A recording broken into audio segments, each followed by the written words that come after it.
Eh, Muy buenos días al público. Me voy a presentar. Mi nombre es Raúl Sae, consultor tributario en Thomson Reuters. Y hoy le hemos preparado un conversatorio con dos panelistas sumamente importantes y de un tema bastante relevante en relación con la tributación internacional, como es la ley de cumplimiento tributario y avance en precio de transferencia y sostenibilidad tributaria. Les doy una calurosa bienvenida. Espero que este conversatorio lo puedan disfrutar al máximo y puedan tomar en cuenta las sugerencias de nuestros invitados. Con nosotros tenemos a mi lado derecho a Juan Alberto Pizarro Bahamondes, quien es contador auditor, tiene un magíster en finanzas en la Universidad de Chile, también tiene un magíster en tributación en la misma Universidad de Chile, posee una destacada trayectoria en el ámbito tributario y financiero y actualmente se desempeña como presidente de la Comisión Tributaria del Colegio de Contadores de Chile y es partner en TPC Group Chile. Cabe destacar que ha complementado su formación con un diplomado en litigación y fiscalización tributaria en la Universidad Adolfo Ibáñez. Y también tenemos a nuestro lado Carlos Vargas Alencastre, quien es fundador y director ejecutivo de TPC Group, la cual es una firma especializada en precio de transferencias con más de 2 décadas de experiencia ayudando a las empresas a cumplir las regulaciones, optimizar su estructura fiscal y reducir los riesgos de auditoría. Entonces, vamos a comenzar nuestro conversatorio del día de hoy preguntándole a don Juan Alberto Pizarro cuál es la importancia que tienen los precios de transferencia. Sí, primero que todo, Raúl, agradecer a Thomson Reuters por esta invitación. Creo que siempre es importante poder difundir el conocimiento y más en estas materias que diríamos que están un poco, diríamos, en un velo de mucho, diríamos, difuso para muchas personas, porque es un tema muy particular de las empresas multinacionales. Debemos entender que en Chile la mayoría de las empresas son pymes, casi el 98%, pero hay un grupo importante de empresas multinacionales, más de 15.000 en Chile, ¿no es cierto?, son grandes empresas y de esas 5.000 son empresas multinacionales que tienen un alcance importante desde el punto de vista de la economía, es decir, si lo vemos desde el punto de vista del Producto Interno Bruto, es muy relevante. Entonces, yendo precisamente a tu pregunta, acabamos, ¿cierto?, de incorporar a nuestra legislación en octubre del 2024 la ley 21.713, la ley de cumplimiento tributario, que profundizó en los mecanismos de precio de transferencia, en la legislación establecida en Chile, pero además la complementó con otros mecanismos, como es la sostenibilidad tributaria, la fiscalización a los grupos empresariales, y además, y esto muchos lo desconocen, pero en el artículo 64 del Código Tributario, que tiene un alcance a nivel global, ¿cierto?, tanto extranjero como nacional, se incorporó el principio de plena competencia. Entonces, desde ahora, los precios de transferencia no solamente van a afectar a estas multinacionales, sino que también a los grupos nacionales cuando sean fiscalizados por la autoridad fiscal. Por tanto, todos tenemos que estar preparados para poder cumplir en esta materia, y lo mejor también es buscar la autorregulación, ver cómo estamos preparados, y ahí tiene mucha importancia lo que es el precio de transferencia. Debemos considerar que a nivel nacional, como mencioné, hay un tercio de las grandes empresas que son multinacionales, pero también hay algunos indicadores relevantes que muestran la importancia de los precios de transferencia. En torno al 50% del Producto Interno Bruto de las empresas en Chile está invertido en el extranjero a través de distintos mecanismos, ¿cierto?, inversiones pasivas, inversiones en otras sociedades, etcétera. Y aproximadamente, para que entendamos la importancia, hay un flujo de remesas al exterior en torno al 11% del Producto Interno Bruto. Entonces, eso da, diríamos, una primera aproximación de la importancia en Chile de esta materia. Y quisiera también, aprovechando que está Carlos, preguntarle, que él tiene la visión más de latinoamericana, si esto es coincidente con lo que sucede en Latinoamérica, Carlos. Sí, ante todo, gracias Raúl por la invitación, gracias a Thomson Reuters. Es un placer estar acá en esta mañana en Santiago, al lado de tan distinguido personaje como Juan. Es verdad, el tema de precios de transferencia ha tomado una relevancia, digamos, trascendental, no solamente en Chile, sino a nivel internacional. Nosotros, por ejemplo, como TPC Group, que atendemos a 21 países, en este caso toda la región LATAM, Estados Unidos, España, vemos cómo año a año esto ha ido incrementándose en cuanto a modalidades de fiscalización, a patrones de mejora. Vemos cómo Chile, por ejemplo, en este momento es pionero en reformas de precios de transferencia, como el tema de la sostenibilidad tributaria, es pionero en el tema de fiscalizaciones. Es el único país, por ejemplo, de toda la región que tiene un área de fiscalización de precios de transferencia exclusivamente para grandes contribuyentes, que no existe en ninguna otra jurisdicción. Eso, por ejemplo, dice bastante de cómo Chile está manejando el tema de una manera súper profesional.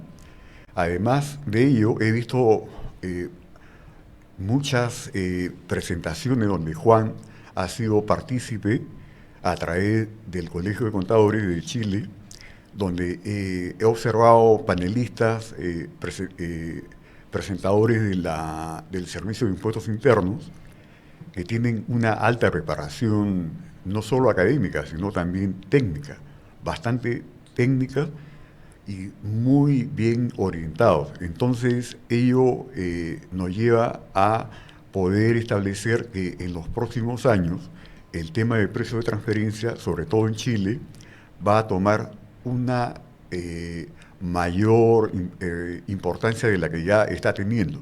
Y sobre todo si empezamos a combinar modelos de otros países donde ya tienen también algunos temas también avanzados, como en el caso de Brasil, por ejemplo, que ellos, a pesar de que tienen solo un año trabajando o en vigencia con el tema de precios de transferencia bajo el modelo OCDE, ellos tienen un formato que se llama SF, que es una especie de formulario que se presenta todos los años como una declaración jurada, donde hay información contable, tributaria y económica. Y en ese acápite de la información económica, todos los contribuyentes declaran la parte de precios de transferencia, sobre todo operaciones entre partes vinculadas, y no solamente declaran las operaciones como tales, sino tienen que establecer los métodos que utilizaron para establecer el valor de mercado o el principio de libre competencia, el rango intercuartil. En otras palabras, tienen que haber hecho un estudio o un análisis económico de esas operaciones. Y esto es para todos los contribuyentes brasileños, y no necesariamente que hayan logrado pasar el umbral donde les exijan presentar el reporte local o la declaración informativa. Eso, por ejemplo, es un modelo súper interesante que podríamos replicar en todos nuestros países. Y bueno, ya seguiremos conversando más en el transcurso de este conversatorio, Raúl. Una consulta, Juan, entonces, ¿qué es lo que sería, cuál es el objetivo de los precios de transferencia? ¿Es una facultad que tiene la entidad fiscal o el Servicio de Impuestos Internos de impugnar los precios? Bueno, primero hay que entender por qué se incorpora esta legislación, ¿cierto?, que viene desde la OCDE, y es principalmente porque tenemos distinta tributación a nivel de las distintas jurisdicciones, ¿cierto? Hay Entiendo. ¿Cierto?, paraísos fiscales donde la tributación puede ser cero a nivel de impuestos corporativos, o menos que el impuesto mínimo global, que es 15% de tasa corporativa, y jurisdicciones donde tenemos 30%. Entonces, finalmente hay un traslado o un incentivo a trasladar utilidades desde una jurisdicción de alta tributación a una jurisdicción de baja tributación. Y de ahí nace este mecanismo de precio de transferencia que se complementa con distintas acciones del plan BEPS, pero también con los pilares 1 y 2 que están siendo implementados, ¿cierto? Cómo finalmente se busca una tributación justa a nivel global. Claro, entonces entiendo que es una facultad que tiene el Servicio de Impuestos Internos para que cada una de las naciones tengan una tributación en cada una de sus jurisdicciones que busca satisfacer sus necesidades. Exacto. Y que se ajusta lógicamente. Entiendo. ¿Cuáles son los riesgos más importantes en materia de precio de transferencia? Bueno, yo diría que finalmente debemos entender que cómo opera el mecanismo, finalmente que este mecanismo, ¿cierto?, busca que las compañías tengan sus precios establecidos en un rango de plena competencia. La desviación que se pueda generar respecto a ese rango de plena competencia queda sujeto a tributación local. Por tanto, y además, en algunos casos se afecta con una tasa superior a la tasa de impuesto corporativo, que es la tasa, ¿cierto?, que tenemos acá en Chile para los gastos rechazados, que es 40%. Por tanto, una desviación respecto a este rango de plena competencia puede implicar una liquidación de impuestos cuantiosa, ¿ya? Y eso creo que eso dimensiona el riesgo en ese sentido, pero también debemos considerar que estas transacciones tienen impacto bilateral, es decir, en el país de origen, ¿cierto?, y la contraparte, claro. Y por tanto los grupos multinacionales están, diríamos, buscando minimizar estos riesgos, porque también hay un riesgo, y después vamos a conversar de ese tema, pero en términos de la reputación, de la sostenibilidad, del cumplimiento, porque estas multinacionales operan en entornos que tienen que tener claramente un cumplimiento óptimo de sus obligaciones tributarias. Claro, afecta a la imagen de la empresa y el grupo empresarial en su conjunto. Exacto. ¿Cómo los grupos económicos pueden mitigar los riesgos de precio de transferencia? Creo que Carlos, que trabaja bastante en el tema, podría... Sí, claro. La idea, digamos, para que se mitiguen los riesgos es que las empresas se anticipen a los problemas, no que reaccionen a los problemas. O sea, vale decir, deberían las empresas ser más preventivas que reactivas. En otras palabras, por ejemplo, ¿no?, la declaración informativa de precios de transferencia en Chile, la 1907. La 1907 o la 1951, que es el informe local, vence en junio y luego ya creo que se hizo una norma que se traslada hasta septiembre de cada año. No obstante ello, cuando se espera hacer el estudio para esa fecha, ya el consultor encuentra ya un ejercicio que ya se venció y por lo tanto ya encuentra un resultado ya ejecutado, donde ya no se puede realizar ningún tipo de ajuste, salvo un ajuste para modificar o para informar mediante la declaración jurada de renta la diferencia por la cual se salió fuera del rango intercuartil, pagando una sobretasa del impuesto a la renta, más una multa o un impuesto adicional. Eso, por ejemplo, no debería de ser así. Las empresas actualmente, ya en los últimos años, sobre todo las multinacionales, ¿cómo mitigan el riesgo? Lo hacen como se hacen en las auditorías financieras. Se hacen los análisis económicos dentro del ejercicio donde se está realizando las operaciones intercompany. O sea, digamos, si estamos en el año tributario 2026, deberíamos hacerlo en el mes de junio, entre junio y agosto o septiembre, todo ese análisis económico, funcional, y determinar si ya hay variaciones como resultado de dicho análisis y ejecutar las correcciones que sean del caso para efectos de llegar a fin de año con unos resultados óptimos. De tal forma de cuando toque ya la presentación tanto de la declaración de renta, que es en el mes de abril, como la 1907 o la 1951 y la 1950, dependiendo si es una empresa, parte de un grupo multinacional, no haya la necesidad de tener que hacer algún ajuste. ¿Por qué?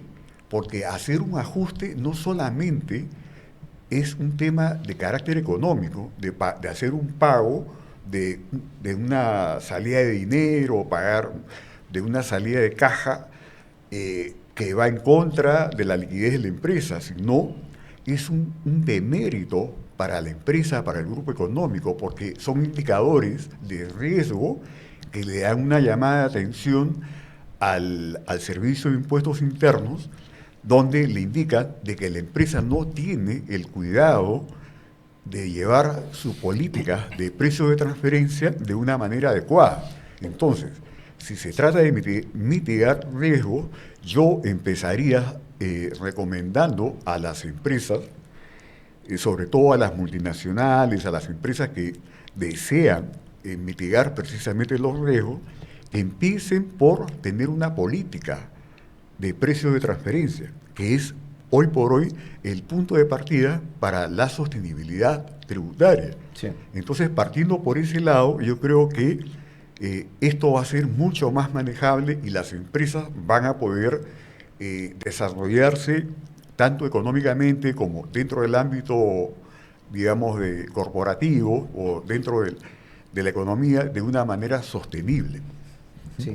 Quisiera, bueno, complementar que también, bueno, quizá acá muchos contadores que nos están escuchando han realizado la declaración jurada 1913 de caracterización global, ¿ya? Y quizás son preguntas bastante simples que muestran cuánto es el EBITDA que la compañía genera, ¿cierto? Cuánto es el peso de las transacciones intercompany, si hay reorganizaciones o no, si lleva sostenibilidad tributaria o no, bajo qué mecanismo. Son una serie de preguntas, pero lo que hace Impuesto Interno con esa información es un perfil de riesgo de los contribuyentes. Por tanto, hay que tener finalmente en consideración y conocimiento de la información que estamos entregando hacia la autoridad fiscal, tener esa información fundamentada. De ese mismo punto de vista, la documentación que se pueda generar en materia de precios de transferencia es clave, ¿ya? Si bien en Chile indica que debemos tener a disposición de la autoridad fiscal un estudio de precios de transferencia que debe ser bajo una lógica de un perfil de riesgo, de activos y de funciones, ¿cierto? Esto tiene que estar vinculado con la estrategia, con el negocio, que es dinámica y por tanto requiere cada año ser evaluado, ser revisado y estar a disposición de la autoridad fiscal. No en todos los casos se debe subir a la autoridad fiscal, sino cuando son grandes grupos multinacionales y tienen que entregar la 1951, la DJ, ¿cierto? Ahí suben el estudio, pero si es solamente 1907, el estudio tiene que estar a disposición. Y creo que esta obligación también ahora se va a incorporar para las empresas o los grupos multinacionales con alcance nacional en función de los cambios en el artículo 64 de tasación fiscal. Entonces creo que empieza a tomar mucho más peso este informe de precios de transferencia. Y otro aspecto también a considerar a efectos de la mitigación de riesgos es tener en cuenta, sobre todo aquellas empresas que arrojan pérdidas, por ejemplo, pérdidas en forma continua. Esto de arrojar pérdidas tributarias, contables, en forma continua, también es un tema que no es bien visto por la autoridad tributaria. Sí. Es más, cuando hacen sus estudios de precios de transferencia, su local report, es bien difícil que pasen una revisión, porque les piden la sustancia económica de la operación entre partes vinculadas y por lo general no existe la razonabilidad o no encuentran los fiscalizadores del servicio la razonabilidad, me refiero el principio de libre competencia en estas operaciones intercompany en una empresa que está botando pérdida. Entonces es muy importante la visión económica de toda la operación, digamos, en conjunto. Si una empresa bota pérdida, tienen que ver bien por qué bota la pérdida. O sea, tiene que estar bien sustentada la operación. Y además, estas operaciones intercompany tienen que estar debidamente acreditadas y no solamente por contratos, por comunicaciones, por informes, reportes y todo aquello que pueda avalar dichas operaciones, sino tiene que haber un sustento económico, claro. Tiene que haber un respaldo económico. Entonces, ese resultado que obtenga la compañía en términos generales como utilidad o pérdida, tiene que ser razonable. tiene que estar a la altura de los rangos, y ahí después vamos a entrar cuando toque el tema de Australia, de lo que la industria en ese sector está más o menos manejándose dentro del país. Porque si está por debajo, y sobre todo si vota pérdida, definitivamente ese contribuyente va a tener problemas por un buen estudio técnico que pueda tener a la mano. Sí, sí, por ejemplo, vemos el plan de cumplimiento tributario que tiene la Autoridad Fiscal en Chile para este año tributario 2025. Uno de los temas centrales es precio de transferencia y fiscalización a grupos empresariales. Y uno revisa la lámina de fiscalización a precio de transferencia e indica un tema sumamente relevante que es el tema de los intangibles, ¿cierto? Porque el intangible queda en forma difusa dónde se genera el valor. Y hay un tema que la OCDE pone mucho hincapié, que es que los precios de transferencia tienen que estar alineados con la generación de valor, garantizar que la rentabilidad va asociada a una generación de valor. Y por tanto hemos visto muchas fiscalizaciones que en algunos casos trasladan negocios sin una sustancia económica y están trasladando utilidades, ¿cierto?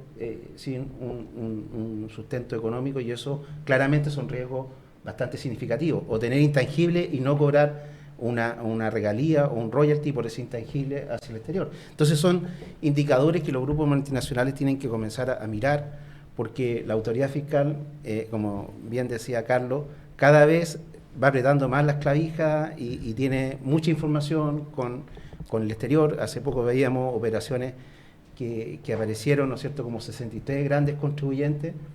Así es. Que estaban siendo fiscalizados, producto del intercambio de información que tiene cierto impuesto interno con otras jurisdicciones. Entonces, O sea, uno en sí le entrega mucha información al servicio de impuestos internos, y viendo cuál es el fin de la empresa, que es mantenerse en el tiempo.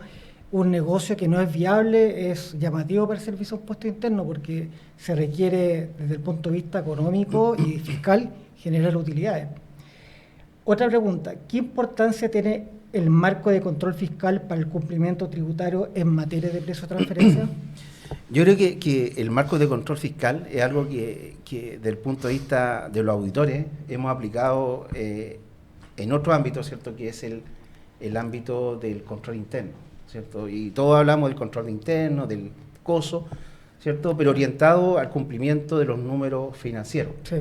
Acá, cuando hablamos del marco de control fiscal, es algo muy parecido, es decir, cómo llevamos, ¿no es cierto?, un control interno de los riesgos de la compañía, y cómo involucramos a toda la organización en el cumplimiento de ciertos objetivos para mitigar ese riesgo. Por tanto, este marco de control fiscal parte desde diríamos, desde la cúspide de la pirámide de la organización, gobierno corporativo, ¿cierto?, que tiene que fijar ciertas estrategias, lineamientos generales, pero que van bajando a nivel de la parte operativa a través de políticas, procedimientos específicos, ¿cierto?, con tal de que toda la organización esté involucrada en el cumplimiento tributario y que conozca los riesgos a través de una matriz de riesgo, que pueda identificar cuándo, ¿cierto?, porque acá lo importante es que en el momento en que la operación se está generando se puedan mitigar estos riesgos, no como indicaba Carlos, ¿cierto?, que al final de año, que normalmente ocurre, empiezan a rectificar y con los ajustes, sino que cuando comienza un nuevo negocio,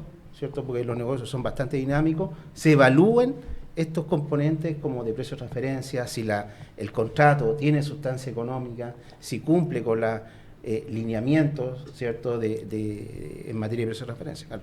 Es más, Raúl, inclusive hoy por hoy el tema de precio de transferencia ya es parte del control, debería ser parte del sistema de control interno de una empresa, como un instrumento, ya no solamente como una mera formalidad tributaria de una presentación formal, digamos, de presentar una declaración jurada, no, porque si se ve solo desde ese punto de vista, no solamente el CEO o la persona a cargo de esa organización está cometiendo un sesgo errado de la apreciación, digamos, de la importancia y de no estar entendiendo en qué en qué lugar está ubicado el tema de los precios de transferencia dentro del contexto nacional e internacional. Los precios de transferencia hoy por hoy es control interno, ya es parte del control interno de una compañía. Debería de tomarse exactamente como tal, como parte, digamos, vital, digamos, de una compañía, para que esta compañía no tenga problemas ni de carácter tributario ni de carácter financiero. Entonces, visto de esta manera, se requiere de una planificación, primero de políticas claras de precios de transferencia y que éstas sean sustentadas con contratos entre las partes vinculadas, con guías, con procedimientos. Todo esto tiene que estar documentado, con políticas claras, con instrucciones precisas de precio, de cómo es que se establecen estas vinculaciones, de tal forma de que con ello se puede acceder sencillamente a la parte que vamos a ingresar a continuación dentro del conversatorio, que es la sostenibilidad tributaria. Sí, sí, sí, porque también exige una cierta, diríamos, compromiso de las corporaciones con la transparencia, ¿cierto? Porque finalmente recordemos que todos estos modelos buscan incorporarse a lo que es el reporte integrado de sostenibilidad, que incorpora temas financieros, ambientales, y ahí se mete, ¿no es cierto?, el tema tributario, que es lo que vamos a conversar durante este conversatorio. Claro, entiendo entonces que vendrían siendo unas políticas que implementa la empresa a nivel global. Sí. ¿Qué indicadores nos permiten visualizar que estamos frente a un mayor o un menor riesgo de precio de transferencia? Bueno, acá claramente cuando vemos, ¿no es cierto?, los contadores vemos un análisis razonado y vemos que un indicador de deuda, ¿cierto?, se dispara, decimos hay mayor riesgo de la compañía. Acá nosotros también tenemos cierto componente de números. Hace poco tuve el honor de ser invitado al lanzamiento de los indicadores de sostenibilidad de al menos 20 grupos nacionales IPSA, y me llamó la atención que hay un cumplimiento importante. Hay conciencia de que los números tienen que ser entregados en forma consistente. Pero yo diría, por ejemplo, una multinacional, ¿cierto?, que a nivel de su matriz gana, ¿cierto?, consecutivamente en el tiempo una rentabilidad, pongamos, de 10%, y en Chile está consecutivamente en pérdida, ya es un indicador importante. Uno debiera entender que acá hay una conversación importante entre los números, la rentabilidad financiera y lo tributario. Es decir, o vemos que en el reporte hay un peso mayor de lo intangible. Veo el balance y veo un tema quizás de intangibles no reconocidos, de goodwill, ¿no es cierto?, o de mucha presencia a nivel del grupo en jurisdicciones de baja tributación. Podríamos decir que hay un mayor riesgo. Entonces, pues yo puedo ir generando en este marco de control fiscal un mapa de riesgo en función del peso que tengo, por ejemplo, en EBITDA, en jurisdicciones de baja tributación, el peso de las transacciones a nivel de mi negocio, ¿cierto?, las transacciones con parte vinculada. Puedo ir generando indicadores que me pueden mostrar, ¿cierto?, este riesgo, cuantificarlo, porque esa es la idea, ¿cierto? Cuando cuantificamos un riesgo financiero, lo que queremos tener es un indicador que podamos gestionar, medir. Acá podemos hacer lo mismo en el ámbito tributario. Sí, y también estos indicadores se dan, por ejemplo, cuando los márgenes que declara la empresa sujeta al análisis de precio de transferencia están fuera del rango del principio de libre competencia, ¿no? O cuando hablábamos de pérdidas continuas, también es otro indicador. Y también, por ejemplo, cuando hay pagos entre partes vinculadas, sobre todo de servicios, que no tienen la acreditación sustentatoria respectiva. Entonces, todos esos indicadores indican o señalan de que hay un riesgo y, por tanto, el Servicio de Impuestos Internos tiene, digamos, de dónde jalar. Justo hablábamos con Juan, llegando acá al set, de que en el Servicio de Impuestos Internos había una cantidad de funcionarios de 1.500. No, 4.500. 4.500, que no es una cantidad menor, ¿eh?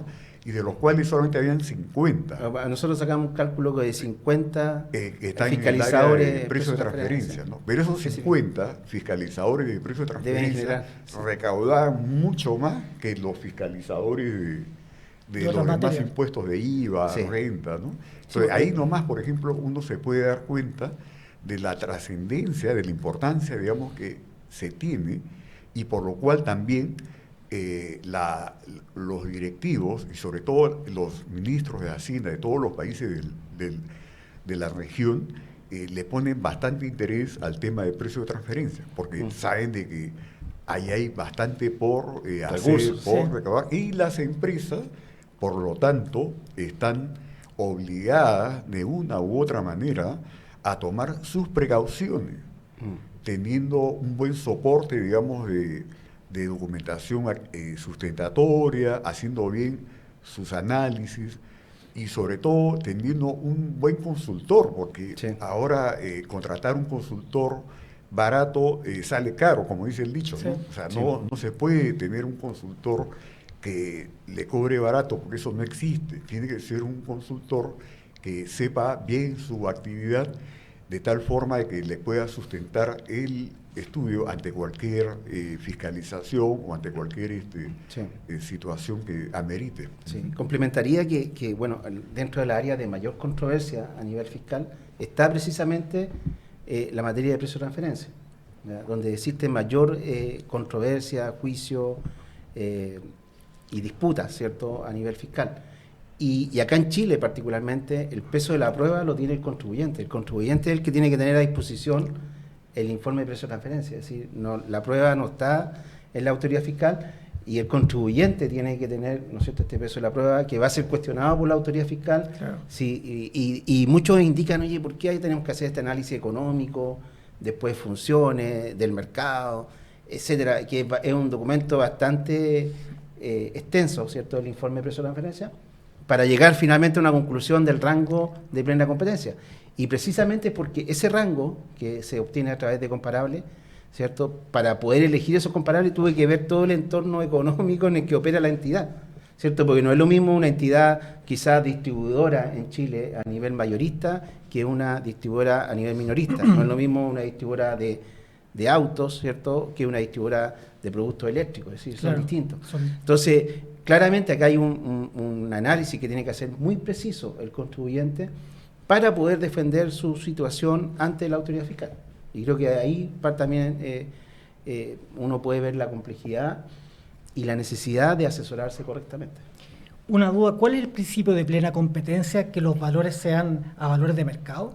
Sí, bueno, más que de mercado, que sean en condiciones independientes. Es decir, acá siempre hablamos que esto se cuestiona cuando es en parte vinculada, porque las partes vinculadas podrían tener, ¿no es cierto?, un cierto sesgo a fijar en condiciones fuera del rango de mercado ciertos precios.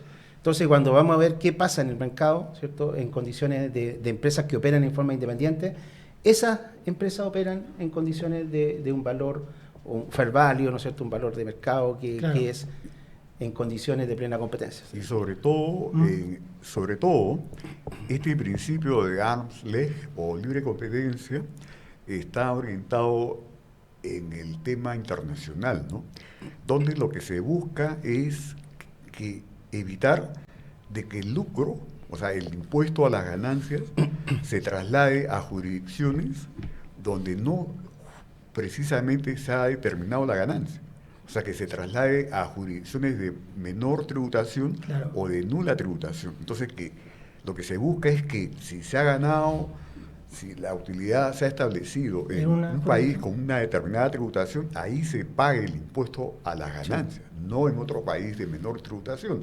Entonces, cuando hay operaciones intercompany, puede que esa operación sea de un gasto, una factura de un país que tenga una tributación nula, de cero impuesto a la ganancia o del 10%. Entonces, la autoridad tributaria del país donde se está haciendo el gasto tiene que analizar con lupa. Es por ello que las operaciones más susceptibles, las más sensibles en precios de transferencia, siempre son las de servicios, las intangibles, Claro. la de pago de regalías. Que no haya que no hayan bienes. Claro, porque ahí justamente inventan, ¿no? No esto, pues si vale 100, pero ¿por qué no puede valer 1000? Sí. O sea, le ponen el valor, juegan con el valor. Y la autoridad tributaria le dice, demuéstrame que ese es el valor de mercado, aplícame el principio de libre competencia. Entonces uno le muestra el estudio técnico o el local report. Pero no es que el local report le va a sustentar una incongruencia.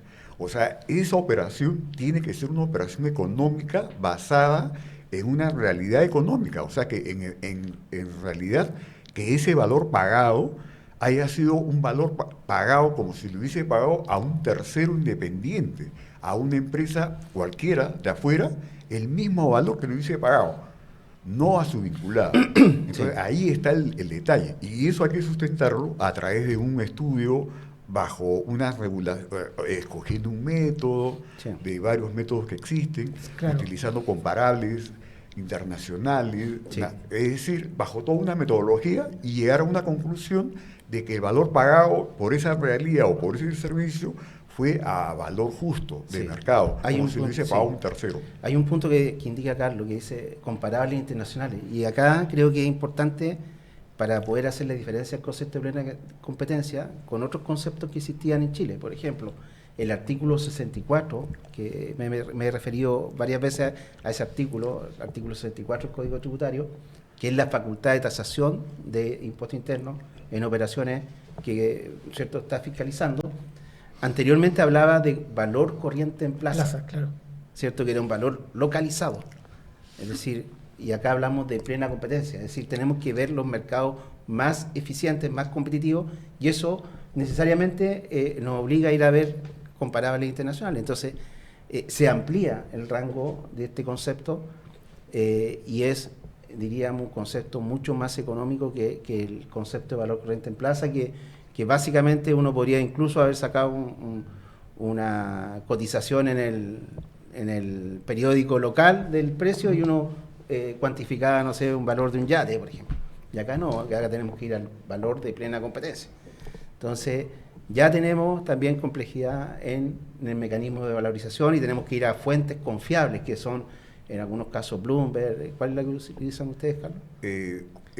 Bloomberg, Reuters. Reuters, es decir, fuentes globales que tienen información de muchas compañías y quizás ahí vamos a tener después la complejidad de seleccionar cuál es el comparable adecuado para ese valor. O sea, el concepto de plena competencia es más amplio que el de valor corriente en plazo. Es mucho más amplio. Esta pregunta es bastante similar a la anterior, o sea, tiene un poco en relación con la pregunta anterior. ¿Cómo las empresas pueden abordar un cumplimiento colaborativo con la autoridad fiscal en materia de precios transferencia? Sí, acá las empresas tienen dos caminos, es decir, esperar que lo fiscalicen, ¿cierto? Y verse expuesto a multa, Reactivo. ¿cierto? Que probablemente no ocurra, ¿cierto? Y es un riesgo que muchas empresas probablemente están dispuestas a correr, ¿cierto? Buscando los plazos de prescripción y todo el tema. Pero cuando ocurre, ¿cierto? Ya dijimos que las multas son bastante altas, hay un castigo adicional, ¿cierto?, que es la tasa de 40%, por tanto, y además está vinculado con el negocio. Recordemos que las rentabilidades normalmente se miden en función de ventas. Entonces, 2% de desviación respecto a la venta puede ser clave en la rentabilidad del negocio. Es decir, hemos visto liquidaciones internacionales por 10.000 millones de dólares en algunos grupos como multinacionales, ¿cierto? Y por tanto, en Chile también son temas bien relevantes los precios de referencia.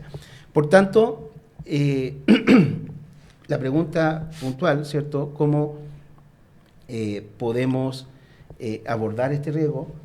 ¿Cierto? Es claramente tenemos que tener claridad de abordarlo en forma proactiva, como decía Carlos, no esperar a final de año, ¿cierto?, y buscar ir implementando todo este sistema de cumplimiento colaborativo que finalmente... Con la entidad fiscal. Con la entidad fiscal.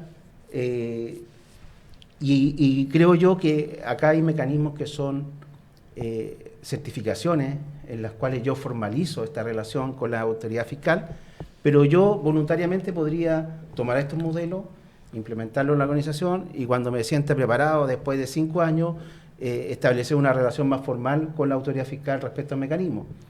Pero colaborativo se refiere a que yo tomo, ¿no es cierto?, estas normativas de cumplimiento y la incorporo a mi sistema, ¿cierto? No espero, ¿cierto?, estar ahí al límite de la ley y del cumplimiento, sino que incorporo el sistema que ya lo tenemos, ¿no es cierto?, en la circular 10 de precios de referencia tenemos todos los lineamientos para poder abordar el cumplimiento en esta materia, y las normas de sostenibilidad, ¿cierto?, son bastante flexibles para poder abordar estos mecanismos, o también podría abordarlo a través de mecanismos de acuerdo anticipado de precios de transferencia, que finalmente me dan mayor certeza en el tiempo, minimizan los riesgos fiscales y permiten al negocio centrarse en lo operativo, más que, oye, estoy en el límite del riesgo fiscal, puede llegar a una liquidación. Normalmente acá vemos que desde afuera son muy rigurosos, es decir, si una empresa en Chile es filial de una empresa de Japón, es decir, hacen firmar todos unos, diríamos, formularios de cumplimiento, de compliance, que le denominan, ¿cierto?, bien riguroso, y siempre como mencionaba, estas operaciones tienen doble cara, es decir, lo que pasa afuera y lo que pasa acá. Pero a mí me sorprendió que en Chile, por ejemplo, estaba dentro de las empresas importantes, estaba Itaú, Banco Chile, Anglo American, es decir, hay empresas que ya están liderando el proceso en Chile. Enel también, que fue líder en los indicadores de sostenibilidad, están buscando incorporar estos mecanismos, y creo que va a ser una tendencia que se va a ir masificando en la medida que más y más empresas vean la importancia de anticiparse a los riesgos, de colaborar o tener una relación más amistosa, más que llegar a una relación de controversia fiscal que finalmente pone en riesgo, muchas veces podría incluso poner en riesgo el negocio, porque consideremos que son desajustes que se dan en función de la rentabilidad, en función de venta. Entonces es bien importante las desviaciones y el impacto que pueden tener a nivel fiscal. Sí, y de hecho es digno de elogio lo que está haciendo la autoridad tributaria en Chile, el Servicio de Impuestos Internos, porque es pionero en América Latina en la implementación de esta política de hacer que exista este ecosistema entre la empresa privada, o sea, los contribuyentes, y la autoridad tributaria en sí. Yo creo que Chile va a ser un buen ejemplo para el resto de los países de la región, y va a poderse tomar como ejemplo, y por allá vamos. Sí. El cumplimiento colaborativo podría sintetizarse que, aparte de las políticas internas que tenga la empresa, podríamos incluir la certificación y los acuerdos con servicios impuestos internos, ¿cierto? Justamente, bueno, en este momento hay dos circulares, creo que es la 70 y son la resoluciones. Circulares. Ah, Resoluciones, sí. Sí. La 70 y la 71, sí. Claro. La 70 y la 71 de sostenibilidad tributaria. Una, ¿cierto?, que ve el mecanismo de certificación, y otra el mecanismo de marco control fiscal. Y la certificación puede venir vía, ¿cierto?, una auditoría que hace una entidad externa, ¿cierto? Entiendo que la resolución indica que tiene que ser una empresa registrada en la CMF, es decir, una Claro. Big Four o una empresa auditora que esté registrada, que va, ¿cierto?, y audita el modelo de cumplimiento, el marco control fiscal, ¿cierto?, que ya muchas empresas lo tienen, de hecho en Chile ya implementado, porque recordemos que también está la ley de delito económico, ¿cierto?, que obligó a las empresas a visualizar sus riesgos y generar una matriz de riesgo. Por tanto, ya hay cierto avance, y este mecanismo lo que busca finalmente es documentar toda esa etapa y tener un mayor foco en lo fiscal, en lo tributario. Y vienen compañías que auditan, que las compañías tienen los procedimientos, los controles, las validaciones, que evalúan, ¿cierto?, los riesgos en función de los cambios que va existiendo en el negocio, que hay compromiso de la organización de la más alta dirección, ¿cierto? El directorio, el gobierno corporativo, respecto al cumplimiento, y le dan un certificado. Pero también hay otra forma que ha expuesto el Servicio de Impuesto Interno, que es la colaboración, que son acuerdos, diríamos, un poco más flexibles que la sostenibilidad, y que pueden ser la etapa previa para llegar a la sostenibilidad tributaria. Ahora, ¿qué es lo importante? Y acá rescato algunas cifras que enunció Impuesto Interno, que grupos que se han incorporado a este mecanismo, en promedio 10 fiscalizaciones al año, bajaron a 2, porque ya en los radares del CI comienzan, ¿cierto?, a ser contribuyentes de menor riesgo, porque ya están abordando los riesgos internamente, ¿cierto? En relación a lo mismo, la Ley de Cumplimiento Tributario incorporó la certificación de la sostenibilidad tributaria. ¿Cómo abordar este modelo desde la perspectiva de los precios de transferencia? Bueno, los precios de transferencia, como yo mencionaba, y ahí Carlos lo puede ratificar después, pero es una de las áreas de mayor controversia en las multinacionales. Y hay modelos ya establecidos, es decir, Inglaterra transparenta un modelo de marco de control fiscal. Australia entiendo que también lo hace. En Chile tenemos esta resolución, la 70 y la 71, una de las dos transparenta cuáles son los lineamientos que tienen que cumplir las compañías para estar en un rango, ¿cierto? Pero hay ciertos mecanismos de autoevaluación que se podrían implementar.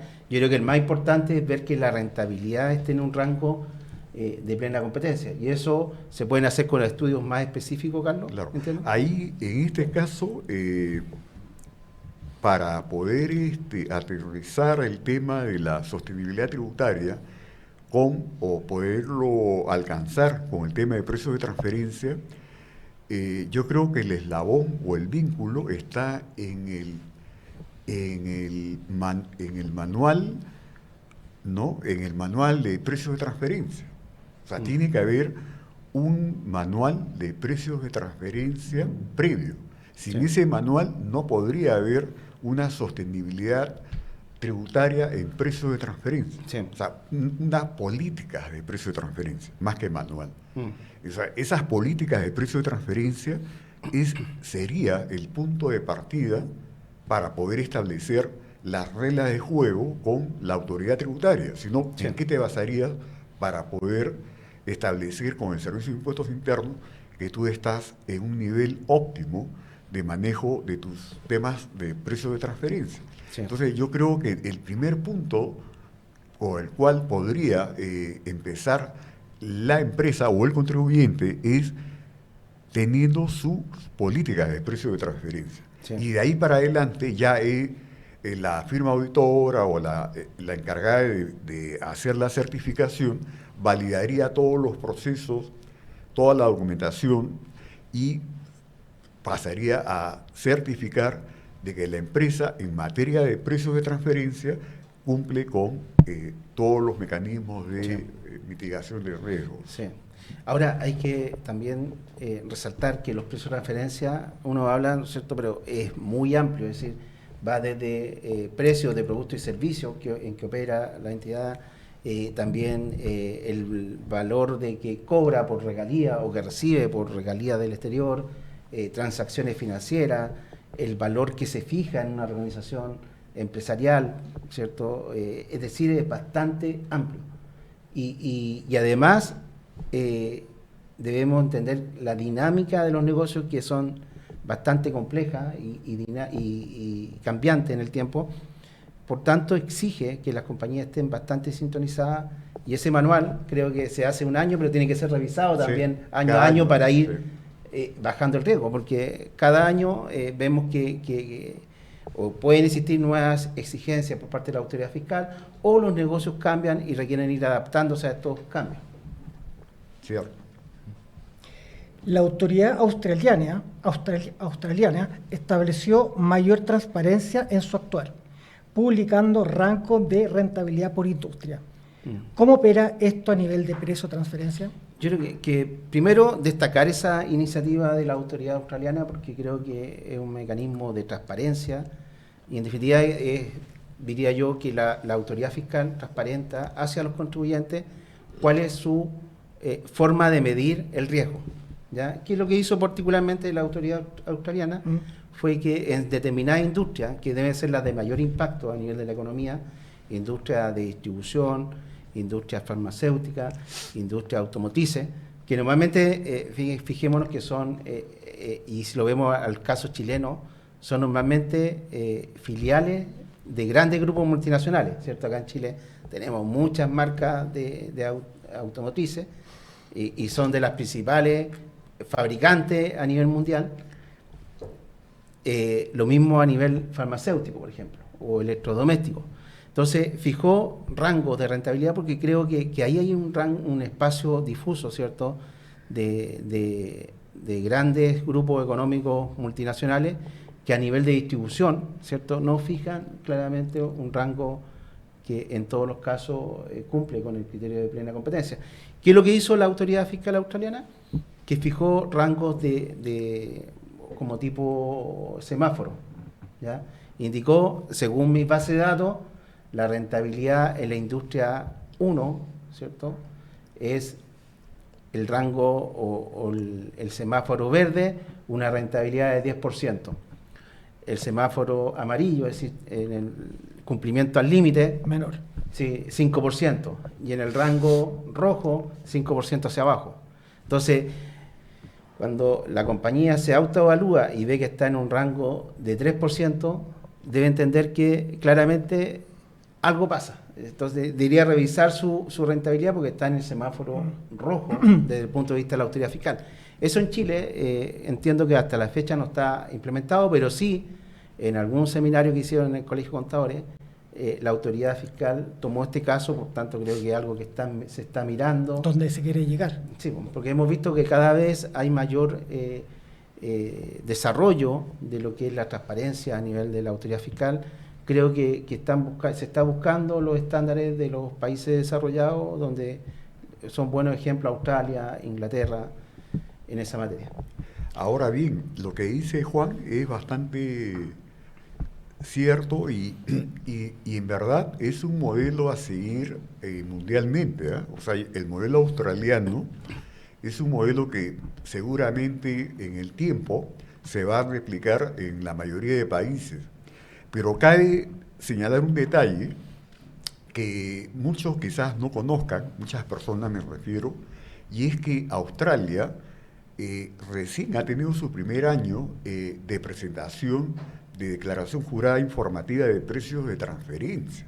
O sea, tanto Australia como Estados Unidos son los dos países que no están obligados, a diferencia de todos los demás países como nosotros, por ejemplo, de Latinoamérica, a presentar una declaración jurada o una declaración informativa de precio de transferencia. La 1951, la 1950, la 1907, ellos no tenían, o sea, Estados Unidos hasta ahora no tiene, y Australia tampoco tenía, hasta este año. Este año ya cumplieron su primera declaración informativa, que fue con bombos y platillos presentado hasta a la opinión pública mundial. Pero sin embargo, ya tenían ese tipo de indicadores semáforo de años atrás, donde ya los contribuyentes australianos sabían en qué parámetros moverse con respecto a si sabían que se estaban en la parte roja o amarilla, tenían que ver dónde ajustar, pero ha llegado un momento donde los tiempos cambian y la ATO, que es el Servicio de Impuestos Internos australiano, ha visto por conveniente de que ya tienen que ajustar las clavijas, como en todos los países del mundo, van ajustando las clavijas de acuerdo a la actualidad, al entorno actual, y ya empiezan a pedir a los contribuyentes que ya declaren sus declaraciones informativas de precio de transferencia. Más si se mantiene ese esquema de informar a los contribuyentes cuáles son los márgenes de rentabilidad que deberían tener por industria para que los contribuyentes se guíen más o menos, con lo cual no quiere decir que en eso se van a basar para hacer sus operaciones, pero es un buen punto de referencia.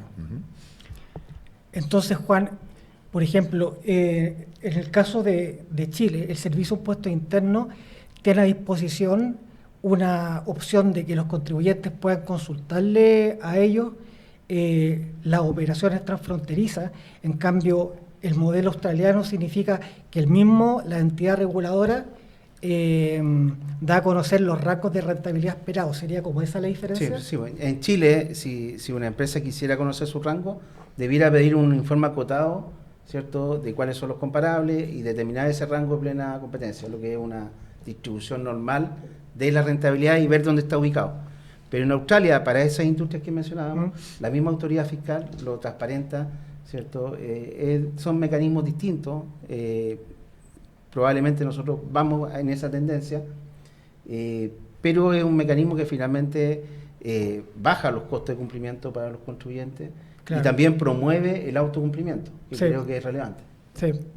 Aquí, ahora, el autocumplimiento es una norma que es deseable, pero no tan obligatoria como podría ser en Australia. Sí. Bueno, debemos considerar que en Chile, y son datos del propio impuesto interno, el 98% de la recaudación fiscal es por autocumplimiento, autodeclaración, y por tanto creo que son modelos que se debieran promover en el tiempo.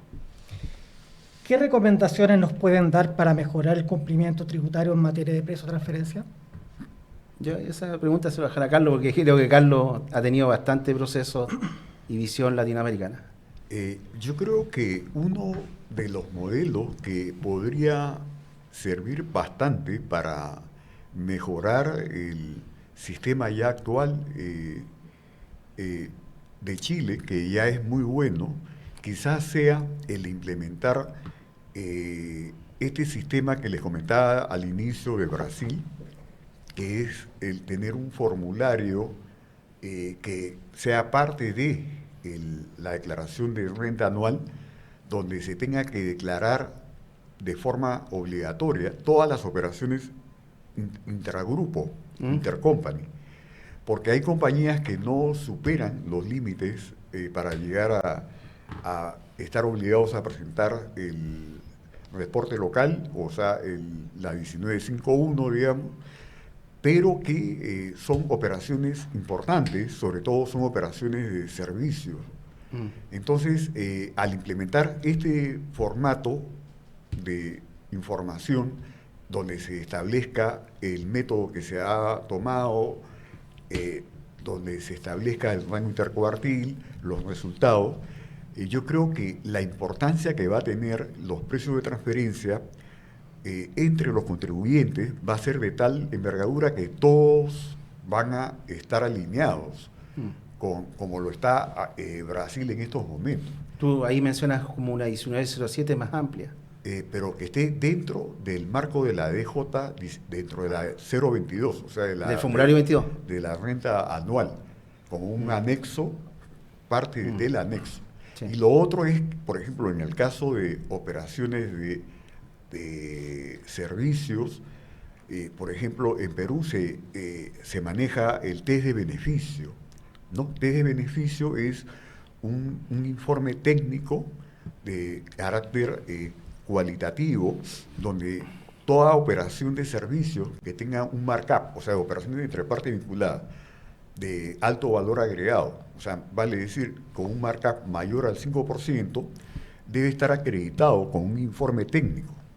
Entonces, en las declaraciones de renta, cuando las empresas peruanas, los contribuyentes peruanos, declaran su declaración de renta, o sea, la 022, hay una parte de las casillas donde le preguntan al contribuyente y le preguntan lo siguiente: ¿usted ha tenido operaciones de servicios con partes relacionadas, sí o no? Si ha tenido, le pone sí. Suficiente. Y a los 2 años o 3, le llega a todos una circular donde le dicen: ya, señor, usted preséntenos su test de beneficio, y hay que presentar ese informe. Es un informe técnico que no tiene nada que ver con el estudio de precio de transferencia, y es de carácter mandatorio, de carácter obligatorio, y está señalado por las guías de la OCDE. Eso también, por ejemplo, podría ser un elemento adicional que se podría implementar dentro de la legislación chilena. La otra que conversábamos con Juan es la que pasa en Colombia. En Colombia tienen un doble check de las declaraciones de impuestos, ¿no? Donde además que firma el contador, hay un tercero, que es como una especie de auditor, que es contratado por la empresa, pero que en cierto modo es independiente y valida de alguna manera la información. ¿Te acuerdas, Juan? Sí, sí. Ya, ese mecanismo solo existe en Colombia, por ejemplo, que es bimensual, ¿ah? No es mensual. Ese mecanismo me parece interesante también y que podría replicarse en todos los países, ¿no? Entonces cada país tiene algo que mostrar siempre a todos los demás, y yo creo que sería bueno ver qué parte es la que podría adaptarse al caso de Chile, y la idea es que haya mayor conciencia tributaria, que es lo que está habiendo actualmente, ¿no? Sino que se consolide ya de una manera más global en el corto plazo, digamos. Claro, esas vendrían siendo las recomendaciones que podrían implementarse acá. Tenemos algunas preguntas del público que quería hacérselas a ustedes dos, Juan y Carlos. La primera pregunta es: ¿los precios de transferencia afectan a una empresa chilena que es distribuidor exclusivo de una marca internacional sin ninguna relación propietaria? Que no hay relación legal. Patrimonial, claro. No hay relación legal. En estos momentos, no. No, Porque tiene que existir relación de propiedad, ¿cierto? Intercompany. Pero sí, sería importante que ese distribuidor visualice los rangos de plena competencia, porque podría igual ser fiscalizado en alguna instancia y le podrían empezar a buscar quizá, porque tiene quizá recordemos que está la facultad de tasación del artículo 64. Entonces, probablemente recibe un royalty de alguna entidad de afuera y es distribuidor exclusivo. Desde el punto de vista financiero hay una entidad de cometido específico, hay una relación, ¿cierto?, que probablemente podría dar para que finalmente se cobre un exceso de costo en Chile. Entonces, claramente ahí igual tiene que prepararse, aunque no tiene que declarar precio de transferencia, pero debiera prepararse para ver si su rango de plena competencia, su rango de rentabilidad está dentro de los rangos de distribuidora de su industria. Claro, o sea, en realidad las únicas formas que obligan a que exista esta relación por la cual estuviesen obligados a presentar el estudio de precio de transferencia es la económica, o sea, que exista una relación de participación económica en las empresas, o de relación de dirección, o sea, de que sea un gerente o un grupo corporativo que administre las mismas empresas, o que haya un parentesco, digamos, ¿no?, entre las... Y la otra condición es que si la matriz o esta sociedad que provee al distribuidor en Chile está en un paraíso fiscal, se entiende relacionado. Sí, eso es lo que está entendiendo yo, porque ahí se entiende. El mismo artículo, la misma declaración 1907 indica que independientemente que exista o no una relación patrimonial, si está en un paraíso fiscal... Y eso es lo que tienen que establecer o revisar en las resoluciones que establecen los países de baja tributación de acuerdo al artículo 41H. Porque ahí sí o sí se entiende relacionado, independiente que no exista relación patrimonial. Ya. Otra pregunta: si detecto una desviación antes del cierre del resultado tributario, ¿qué ajuste debe realizar en la RLI? ¿Esa desviación solo afectó la tasa de impuesto a la renta o la base de impuesto a la renta, o se afecta con el impuesto único del 40%? Bueno, sí, acá la ley 21.713, si yo detesto el error antes del cierre fiscal, lo ajusto y no tendría problema. Si lo detesto posterior, si son autoajustes positivos, no tengo castigo, pero si son autoajustes negativos, ¿cierto?, que bajan la RLI, sí voy a estar afecto al 40% si lo detecto posterior a la presentación. Ya. Y la última pregunta: entiendo que al hacer una transacción con transfronteriza, o sea, con empresas relacionadas en el extranjero, debe haber obligatoriamente un margen de utilidad. ¿Qué puedo hacer en el caso que esta empresa del exterior me envió un invoice que indica que solo es recuperación de gastos por gastos de viaje, hoteles y restaurantes? Ahí sería un reembolso de gastos. Sí, es que ahí bueno, lo que mencionaba Carlos, que está en estos servicios de bajo valor añadido, pero también están los conceptos de reembolso. Claro. ¿Ya? Los reembolsos, ahí tiene que existir un Mandato. mandato, ¿cierto?, de la empresa que recibe el gasto para que la que está ejecutando el gasto, para que lo cobre. Sí. Y el reembolso no debiera llevar rentabilidad. Sí. No, porque es un reembolso de un gasto, Sí. pero hay que justificar que finalmente ese reembolso le corresponde a la compañía que lo está Desembolsando. Sí, o que lo está llevando a su estructura de gasto. Ya, o sea, debiese existir previamente un mandato por el cual la empresa en el extranjero efectúa un desembolso, Sí. que la empresa chilena está obligada a reembolsar. Sí. Ya, esas serían las preguntas del público. Ya quedo muy agradecido de Juan y Carlos por la exposición. Espero que vamos a dar por cerrado el conversatorio de hoy y espero que hayan podido aprender mucho de nuestros expositores y los invito a participar la próxima vez que hagamos algún encuentro como este. Así que muchas gracias a todos y les doy una bienvenida para los próximos eventos. Hasta luego. Gracias. Gracias, Raúl. Gracias. Muchas gracias.